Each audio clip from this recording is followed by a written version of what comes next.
Hello everyone, welcome back to In Between the Lines. If you're new here, hello, my name is Noah, and today we're going to talk about what is a choose your own adventure book, or game book as some people call them. And the reason why we're doing this video is because obviously with the amazing August adventures, this is the whole theme of the month. But instead of having to explain this all at the start of the video, I can kind of make it a separate video and delve into it a little bit more. So let's just dive straight into it. So what is a choose your own adventure / game book? Now most people will actually recognize a lot of these books because for example the fighting fantasy books, Destiny Quest, Tunnels and Trolls, the sorcery books, we've got Fabled Lands, Lone Wolf, just to name a few. Now these are basically a series of books that are sometimes connected to tell a bigger picture, or in this series of books, they could be a standalone story itself. They are interactive and let you make decisions and choices, hell, even fight to determine the story with their multiple endings. Now, normally you play as the hero, but there are some books where you get to play as the villain. Hell, there are even some books that are spicy versions just for adults. And how do I know this? I delved too deep. It was a dungeon I did not want to see. Take that as you will. I have seen many things. Anyway, they come in a plethora of genres. We've got fantasy, sci-fi, horror, romance, just to name a few. Now, I didn't know they came in a plethora of genres. I really just thought it was fantasy and horror, and looking into them and buying some, I then was like, oh, there's like genres and subgenres just like every other freaking book. So that was fun. So what do you need to play? Apart from the book, which, you know, you can buy the physical versions, or if you go online to, for example, DriveThruRPG, you can actually get PDFs, and sometimes they even have some free versions on there that you can grab a hold of. But the main thing that you need is things that you can actually find around the house.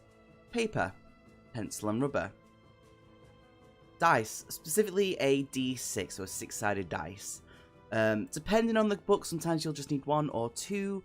Most of my books you'll need 2 to 4, 2 for myself and 2 for, let's say, there's monsters that you're fighting.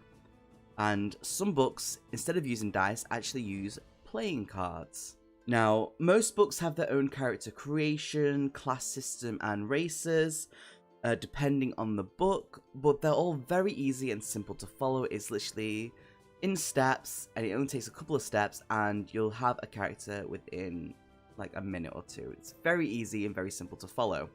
Now, how to play? So, normally it starts off with an introduction, setting the atmosphere. For example, it could be like you're standing in front of the burning inn you were staying that night. The Crescent Moon Inn is in flames. You feel the heat on the back of your throat.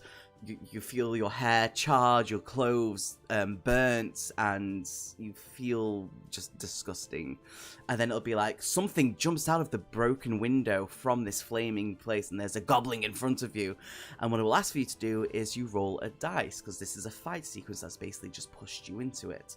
So you'll roll a dice for yourself, and you'll compare it to your stats. So let's say you got speed. So you roll a d6, you got a 5 plus your speed, which is 3, which is an 8. You will roll a dice for the monster because they have their own stats.